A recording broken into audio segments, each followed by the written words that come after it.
You feel it, don't you? That itch under your skin, that pulse in your chest that says something's wrong with the world. And maybe it's you. They tell you to smile, sit still, play nice. But there's a storm in your bones that refuses to be polite. Every day they hand you lies wrapped in ribbons. Normal, safe, right, and you nod. You nod while your hands twitch to tear the wrapping apart. Because deep down, you know you weren't made for their neat little boxes. You were made to spill out, to spill over, to spill blood if that's what it takes. They watch you. They pretend they don't, but they do. Waiting for you to slip, to conform, to disappear. But you won't, will you? No, you've tasted too much truth. And truth? It's bitter. It burns the tongue, but once it's in you, you can't spit it out. The game is rigged. The rules are poison. And the people cheering for you, they're the same ones sharpening the knife behind their back. But here's the beautiful part. Once you see the game for what it is, you don't have to play it. You can flip the board, burn it, laugh while the pieces melt. You're not here to fit in. You're not here to be liked. You're here to ruin the script, to make the comfortable sweat, to make the powerful nervous. And trust me, you're already doing it. So let them watch. Let them whisper. Let them pray you'll stop. Because the truth is, you've only just begun, and nothing scares them more than a soul that refuses to kneel. The walls aren't closing in. No, you're just getting bigger. Outgrowing the cage they built for you.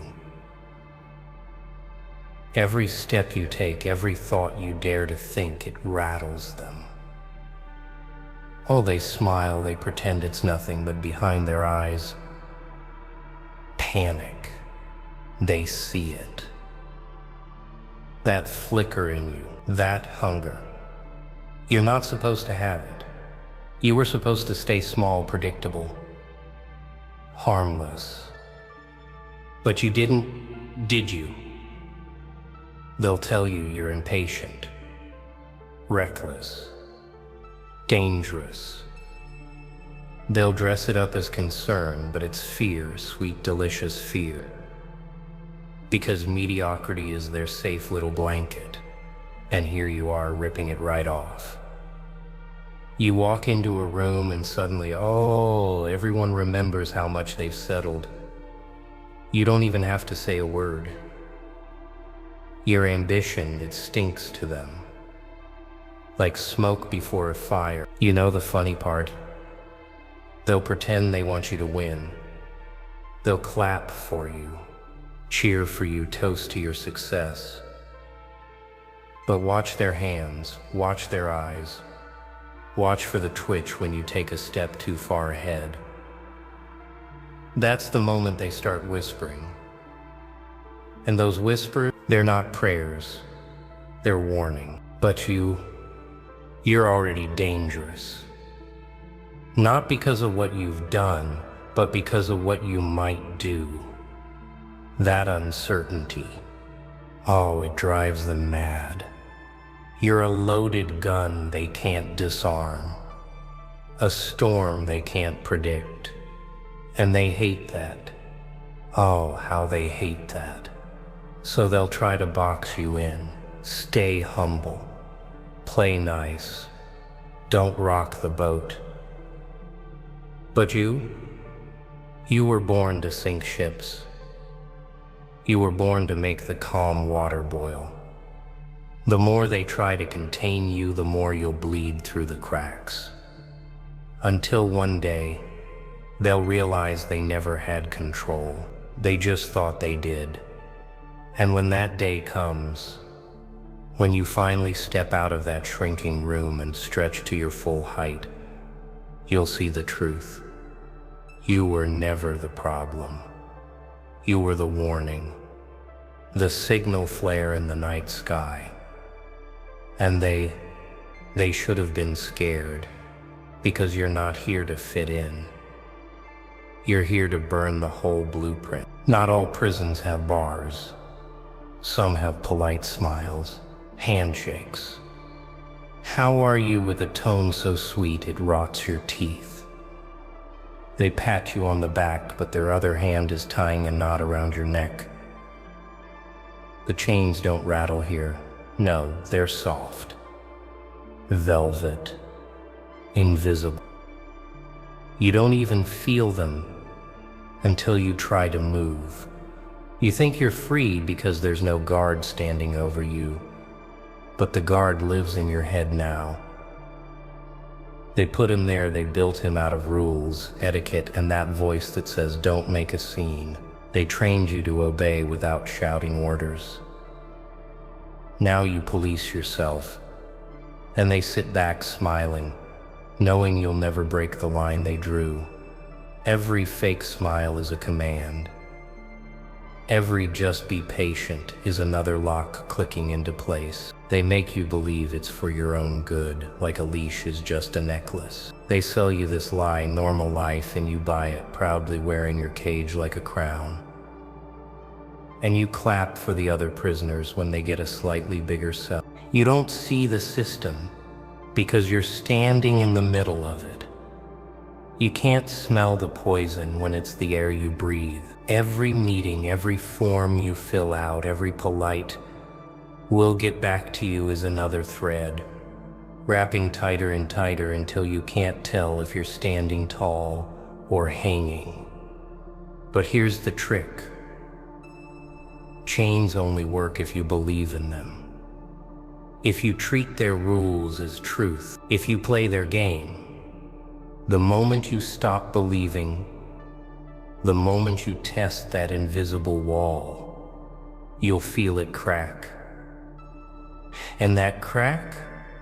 Oh, it's the sweetest sound in the world. And when you finally rip those threads apart, you'll notice something terrifying. The prison guard in your head starts screaming. Not because you're wrong, but because you're free. And free people scare the hell out of the ones still in chains. Ridicule is the weapon of the afraid. They won't admit it, of course. They'll just laugh. That's how they hide the trembling in their voice. That's how they bury the panic. They aim their jokes at you, hoping the sound will cover the truth that you're already inside their head. Oh, but you can feel it. Every chuckle is a shield. Every grin is a crack in their armor. Laughter. Such a clever little trick, isn't it? Makes the crowd feel safe. Turns a threat into a punchline. They wrap your name in sarcasm and feed it to the room so everyone can swallow you without choking. Because if they can turn you into a joke, they don't have to face the nightmare that you might actually be dangerous. That you might actually be better. They think they're clever, but every insult is a confession. It's the sound of fear dressed up as humor. They're telling you without knowing that you've already pushed them off balance. You've already invaded their comfort zone, and now they're scrambling to laugh it off before the truth sinks in. But here's the thing. When you understand this game, their laughter becomes fuel. Every snicker is proof you've touched a nerve. Every sarcastic clap is a little sign that you've shaken their safe little world. And oh, isn't it fun to watch the mask slip when the laughter fades? See, ridicule doesn't shrink you. It exposes them. It shows you exactly where they're weak. And once you see it, once you taste it, you stop caring about their jokes. Because you know the punchline isn't on you, it's on them. So let them laugh.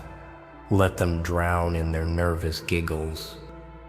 Because the day the room goes silent is the day they finally realize the joke was never yours to carry. You were born free, then taught to ask. Somewhere between your first scream and your first paycheck, they broke you in, taught you to raise your hand, wait your turn, smile when you're told. Every move became a question. Can I, should I, will they like it? And just like that, the cage wasn't outside anymore. It was in your head.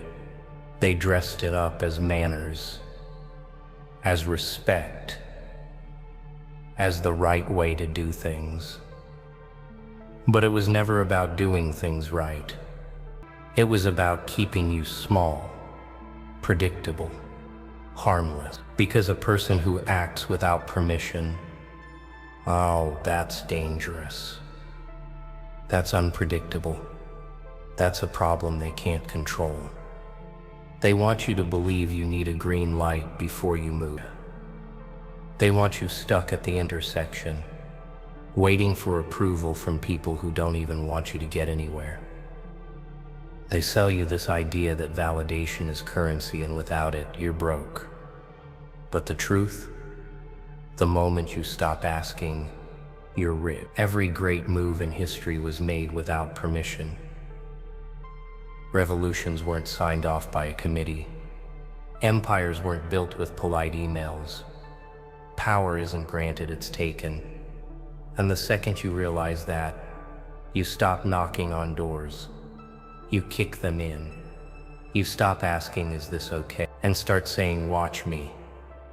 You see, when you act without permission, the whole game changes. They can't predict you. They can't slow you down. They can't kill your momentum before it starts. And that scares them.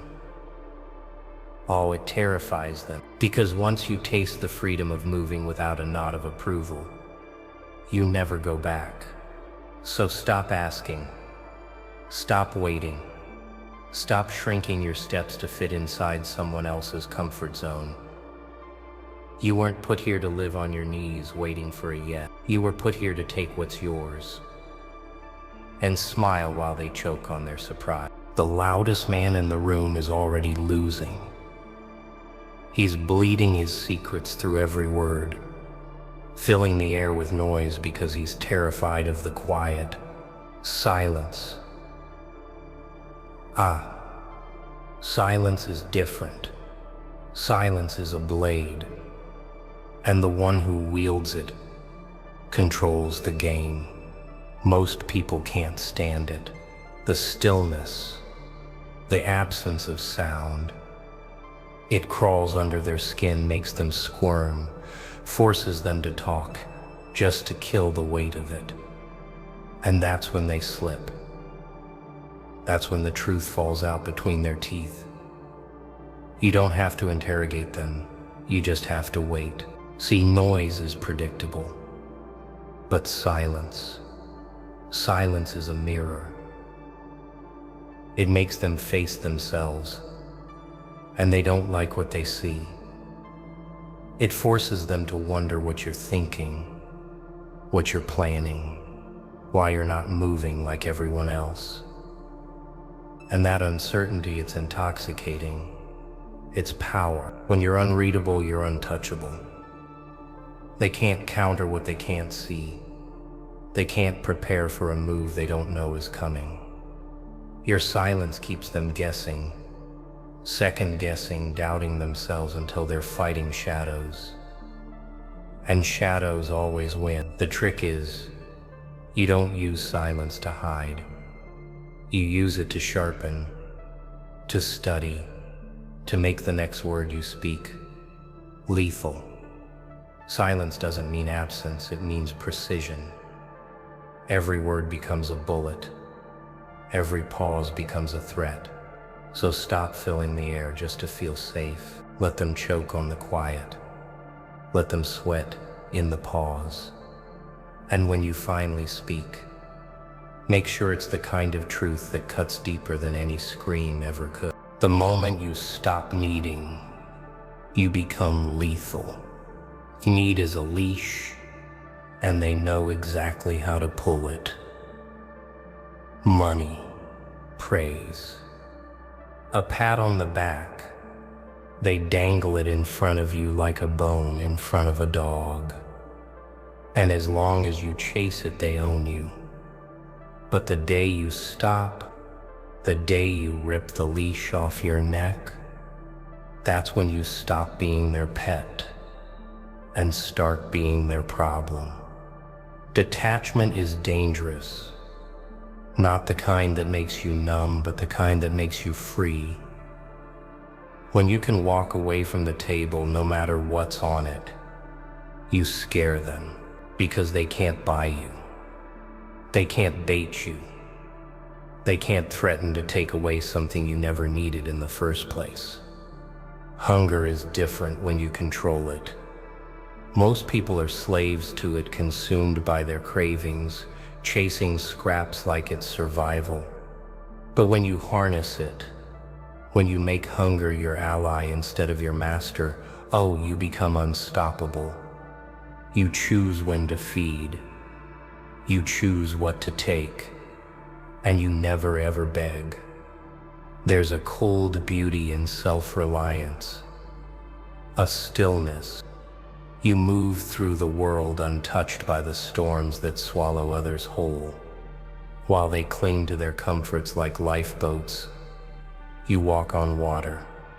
While they panic over loss, you stand in the fire smiling, because you've already burned away everything that could be taken from you. The irony, once you stop needing, you get everything. Not because they give it to you, but because you can take it without fear. You can play the game without being played. You become the one thing they can't control, a force that doesn't kneel, doesn't beg, doesn't wait. And that's what terrifies them most.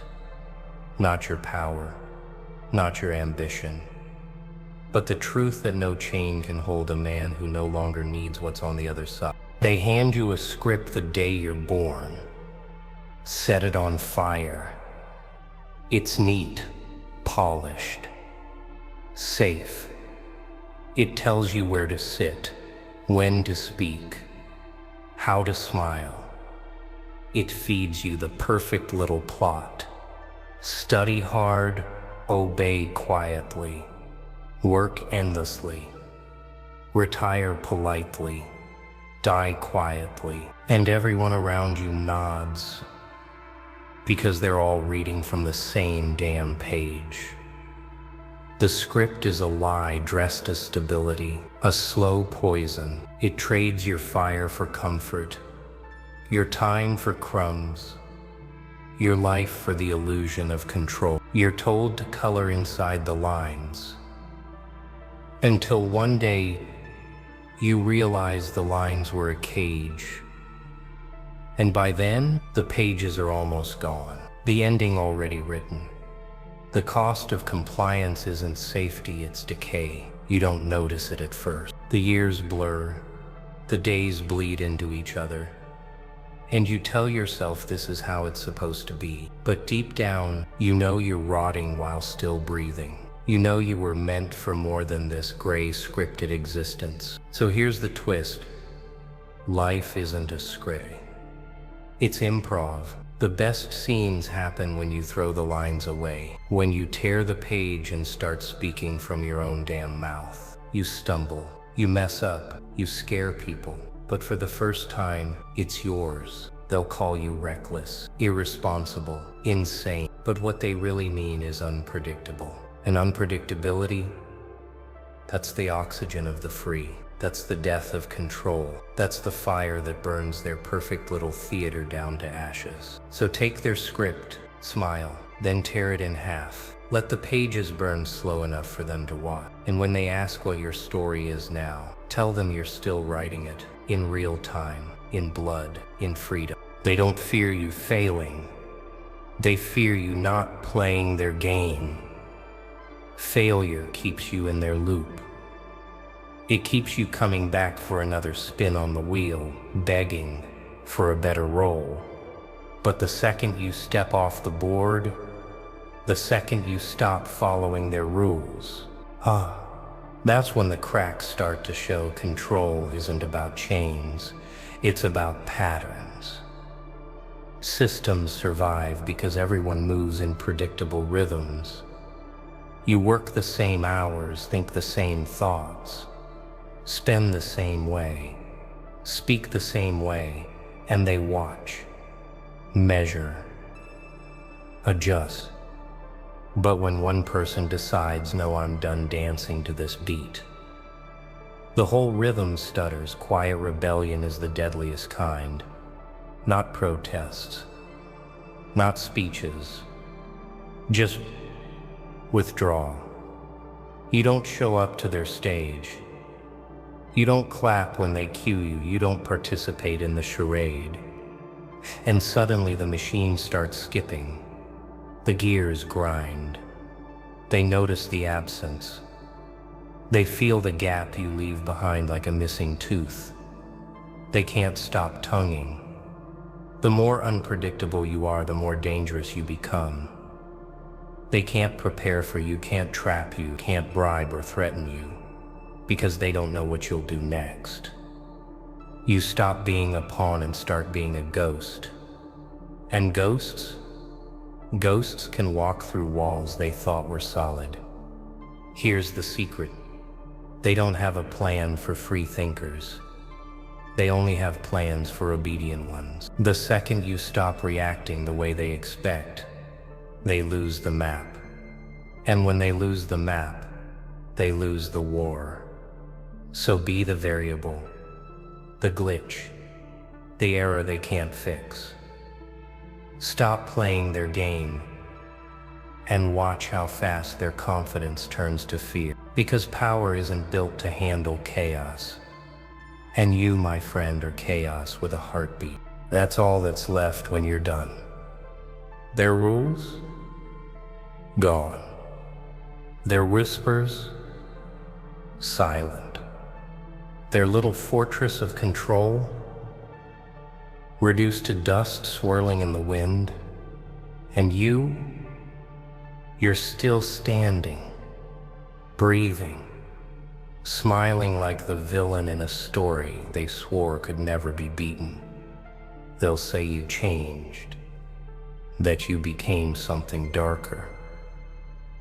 But you know the truth, you didn't change. You just stopped pretending. You tore off the costume they stitched for you and walked out wearing your own skin, raw, untamed, unapologetic. Now they look at you differently, not like a friend, not like an enemy, but like a storm they can't predict. They don't know when you'll hit or how hard, but they know you will. And that's enough to keep them awake at night, because you've learned the secret they never wanted you to find. Power isn't given, it's taken. Respect isn't asked for, it's demanded. And fear is a currency you now print yourself. So walk away from their game. Leave their broken pieces on the floor.